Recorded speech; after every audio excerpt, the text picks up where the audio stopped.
Okay, boys and girls, ladies and germs. Today we're going to talk all about sumps. I have a current project where I'm going to be replacing this 10-gallon sump that you see here that I pre-made with the baffles, and I did a terrible job. It looks like Ron Jeremy went to town on this thing, okay, but it holds water. And I'm going to be taking this 10-gallon sump and I'm going to be replacing it with this 20-gallon sump down here that's professionally made by people who aren't retarded. So we're going to talk everything about sumps, what sumps are, what sumps do, what sumps are for, what you can do with them, and all that fun stuff. And we'll be able to do that in a scenario which is in my downstairs basement kitchen, which is kind of like my experimental zone. And you can see all of this stuff for real instead of on a display tank that you get most of your videos at, where you can't see shit and there's just fucked up videos and cables you can't see and there's just someone talking about it. We're going to see it, and you can poke it and play with it and lick it if you want to, and we're going to know all about it. Now we're also going to review this overflow, this eshopps overflow. We're going to review this Trigger Crystal 18 tank. And we're going to review this Jecob DC-3000 pump. Okay, so we're going to do some reviews here as well, because I have not able to find any reviews whatsoever on this Trigger tank.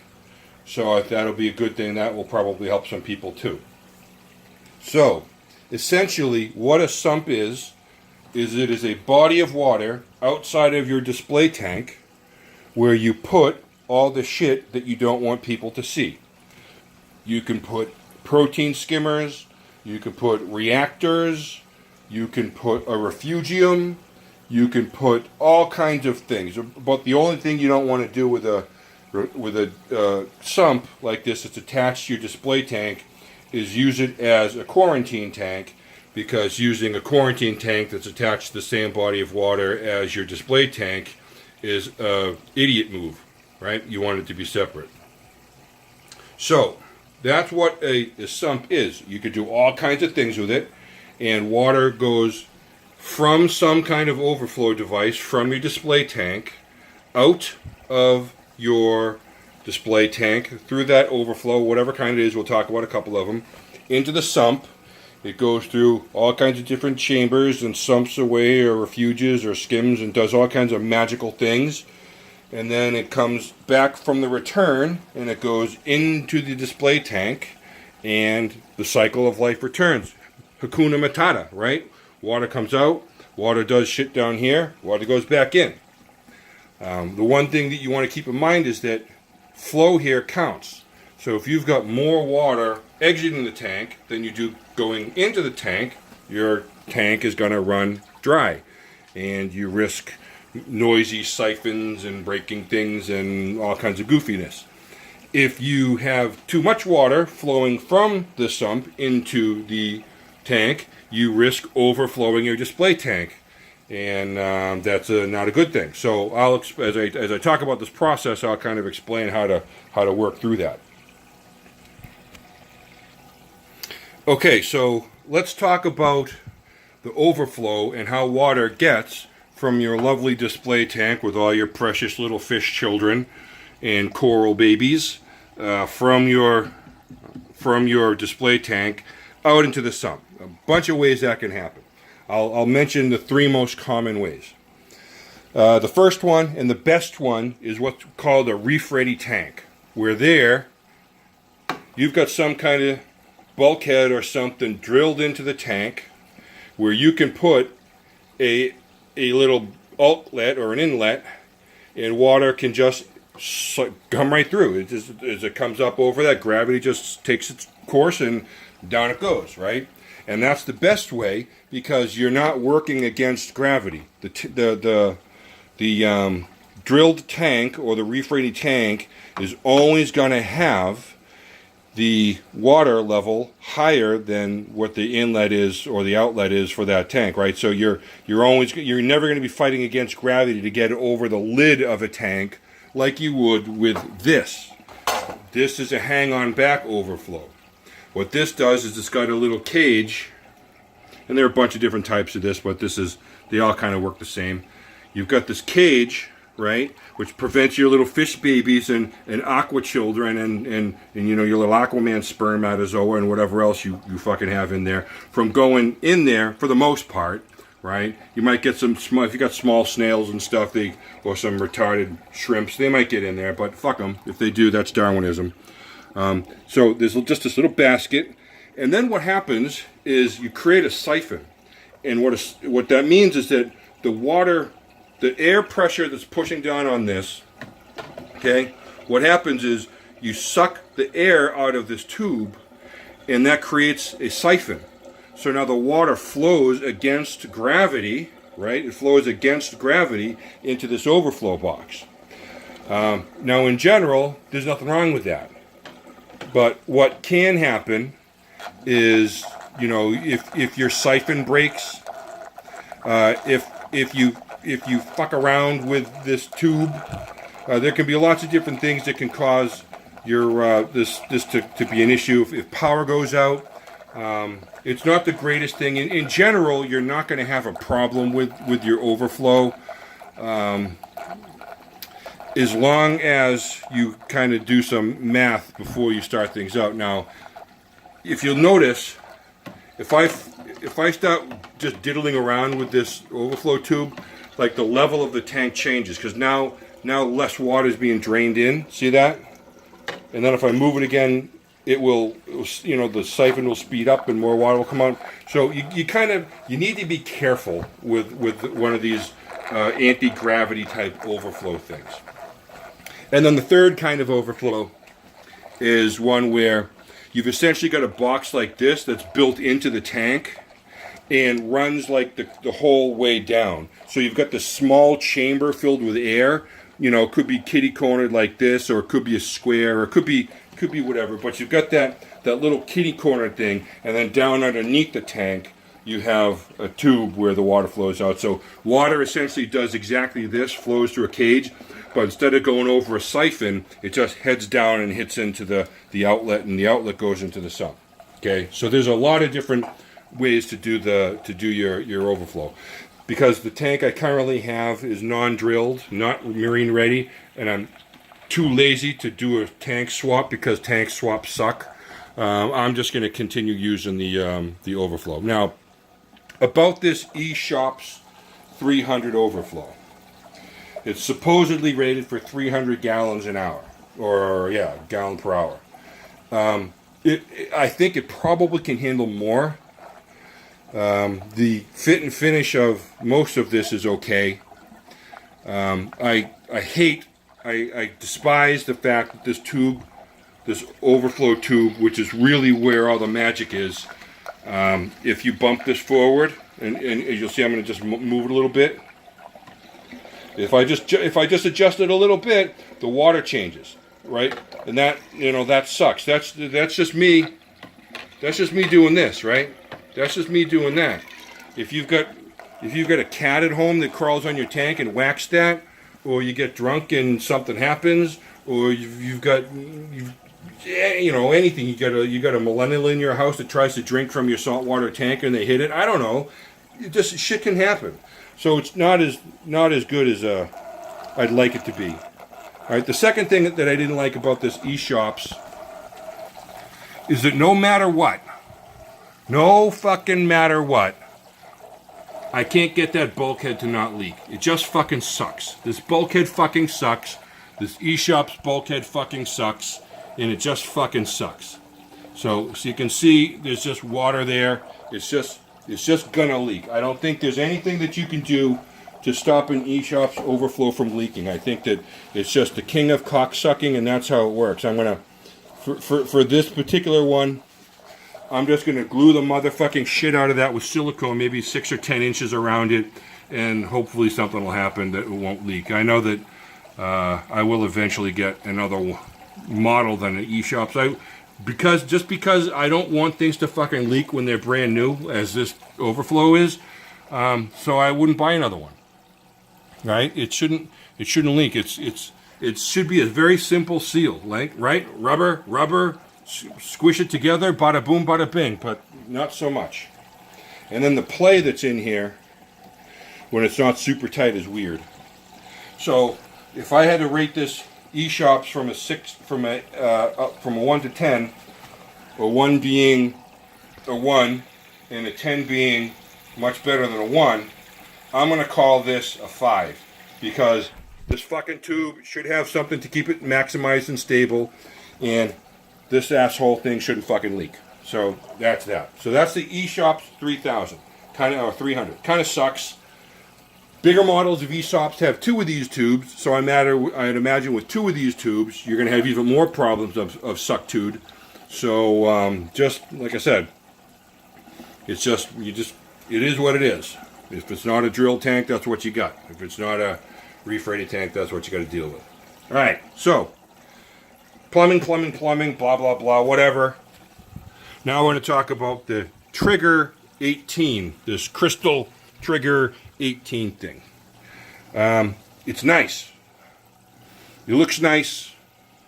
It's light for what it does. The one thing I was pissed about, again, like everything else, it was fucking broke when I got it. It's got a crack here. This isn't a water-bearing area. You know, this isn't a seal area. But this fucking thing came broke. I opened the box and the goddamn thing's broke. What the fuck, man? You paid $260 for something, $230, $250, whatever the hell this goddamn thing costs. I have reef tanks, so I don't even keep track of money anymore. I just shit on $100 bills every time I go in the room with a tank. So, it was fucking broke. What the fuck, man? Alright, so that being said, I like the design of the tank. You got a really big area here for a skimmer. I mean, you could put a fucking monster skimmer in this thing, or a reactor, all kinds of things. My tank, like I said, I have a protein skimmer in another section, so I'm going to use this as a giant refugium. So what I'm going to do is I'm going to put reef rock, live rock, actually in the section where I would normally have a skimmer or something, or some other piece of equipment. And I might put another piece of equipment in there for now, but right now it's easy enough to just toss some live rock in there and say fuck it. This black thing that you see in here is just an excess pump. I just have that in there so that I can drain this once I'm done experimenting. So that doesn't come with any of it. Now what I will tell you this, is it does come with a 4-inch sock attachment, which is nice. But the way that the water comes into the sump, probably like all sumps, it just kind of dumps in. And what I noticed on these, especially overflow sumps type things like this, is if you have this tube coming straight down and just dumping the water in, the air is going to hit the bottom of the tank and it's going to gurgle up and down, and it's actually going to make your overflow louder. So what I did was I just put a little elbow on that and spit it off to the side, and they cut all my noise down because no longer are the bubbles trying to go back up from whence they came. Now, this thing is going to just shoot like John Holmes on steroids for the entire day, but fuck it, that's what it's supposed to do. And I guess if I had a filter sock on there, I could probably even minimize whatever micro bubbles I have. So that's nice. So I'm going to do that. I'm going to have I'm going to fill that with live rock. Now, what I'm also going to do is I'm going to use these little bucket things. I got these buckets at a container store, and they're plastic. And I'm going to fill them up to about the handle area with refugium mud or in live rock, and I'm going to put them in the tank because I want refugium mud in here in my fuge, but I don't want the fucking refugium mud to be blown all over the place, and I don't want it to get everywhere. And you're going to have a million times when something happens in your tank, and now you got refugium mud that's all over the place. And if you've ever had 10 pounds of refugium mud floating through your tank, it just sucks. It just sucks like the worst golden shower you could ever think of. It's just so fucking bad. So you don't want that. So you want to put your sand in a nice little container like this, stick that in the tank, bada boom, bada bing. Now you don't have anything, you got nice, no surface being blown around. All your little shitty microbes and bacteria and beautiful things can live in there. And if you got to pull it out to do any work, bam, you can pull it out. It still stays loose with water, and you've got a nice little area for to stick your live rock on and other things, and then your macro up on top of that, right? So it's a cool chamber. It's got a nice big refugium. The only thing I don't like about the refugium section is most refugium lights are built for some kind of rim, and this doesn't have a rim. So if you're mounting your refugium light from like a ceiling or a clip on the wall, that's great. But if you're trying to put it on the actual tank, these clips are these overhangs are too big for most of those little clippy things that come on there, which sucks. So I wish they had a better way to mount a light if you're going to mount it to the tank, but that's not right. What I'm going to do is I'm going to take and I'm going to glue a piece of tile here so I can screw the LED on top of it, and it'll go on. So that's fine.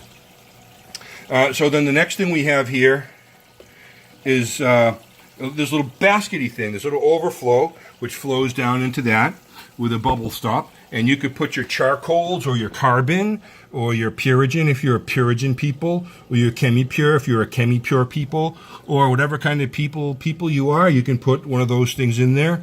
Maybe you put kale in there. I don't know. Maybe you're a millennial and you like to put people, weebles, or little action figures in there. I don't know. But you can do that. So you can do that right there. And then it flows from the bottom into this return area, and out it goes. So that's cool. So this Trigger 18 tank, like I said, I like it overall. I really do like it. I just wish that it didn't come fucking broken, because if it didn't come fucking broken, I'd like it even more. So I'm going to give this, from a scale of 1 to 10, I'm going to give this a 8. I would give it a 9 if it wasn't broken. And I'd have given it a 10 if it came with a Brazilian hooker. All right. So the next thing we're going to talk about is a return pump. Okay, so the return pump, this Jecob 3000, it's a great pump. It's got a flexible unit on there so that you can adjust how fast you want it to do, what you want it to do. It's really easy to use. It's responsive. It starts up nice and slow. So overall, it's a great pump. The one thing I don't like about the pump is that the original power supply that came with it was fucking broken. Are you kidding me? Every single thing I ordered came fucking broke. To these fish tank people, they suck fucking dick. They must lose so much money in returning products and stuff like that, because the goddamn friggin' shit's always broken. Bastards. But anyway, it's not a bad pump. And it came with a fuck ton of attachments, and it's really quiet. And I don't have it bolted down, or I don't have it sitting on anything, and it doesn't vibrate all over the place. So it is a really nice pump. If it didn't come with the broken fucking power supply, I would give this a 9.5. But instead, I'm going to give it a 6, because fuck you, it was broken, and I'm upset about that. Alright, so the last piece I want to talk about is just the overall tuning of this. As you can see, this sump isn't filled to the brim, okay? But my tank is kind of filled to the brim. So what I have set up is that in this tank and in the display tank it's going to go to, the water that I have, that once this, if I were to turn off the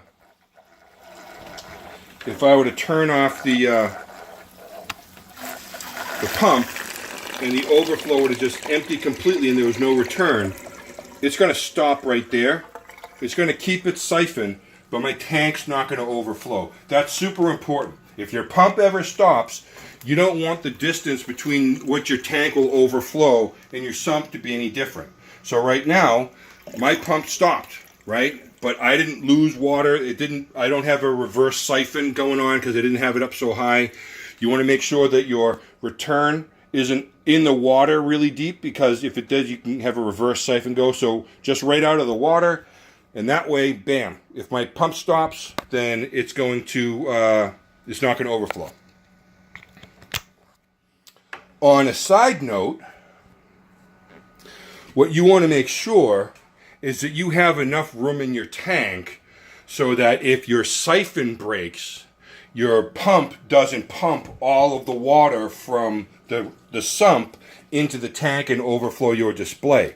Now, in this instance, the way mine is set up, it is certainly going to, because this is only a 10-gallon tank, and this is a 20-gallon sump. So the water level in here is set where there's like 2 gallons of water in this before it fails. So what I'm going to do is I'm going to break this siphon.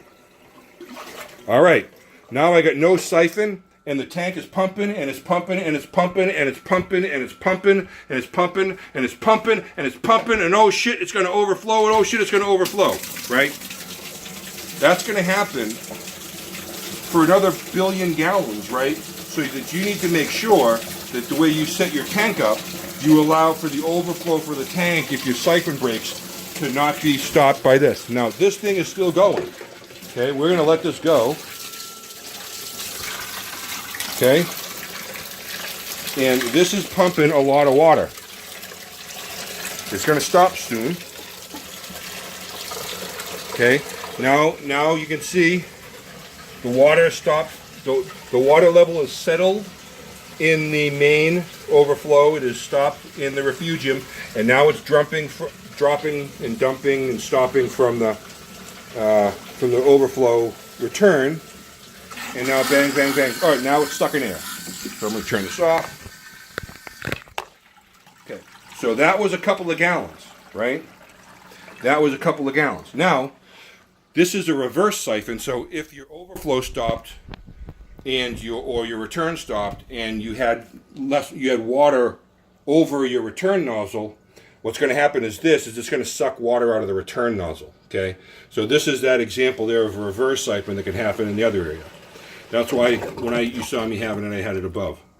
So that's the shit you need to think of. So you need to do your math to make sure that if your siphon breaks, your display tank isn't overflowed with the water that is in your return pump.